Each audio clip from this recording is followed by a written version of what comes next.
मतदान सुरू आहे. मी 83 वर्षाचा झालो आणि मतदानाचा हक्क आपल्याला लोकशाहीमध्ये मिळालेला आहे. हा हक्क प्रत्येक मतदारांनी बजावला पाहिजे आणि लोकशाही मजबूत दृढ करण्यासाठी आपल्याला मतदान आवश्यक आहे.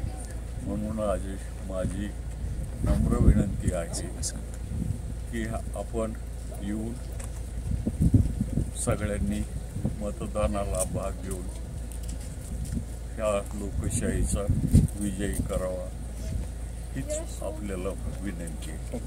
साहेब, असं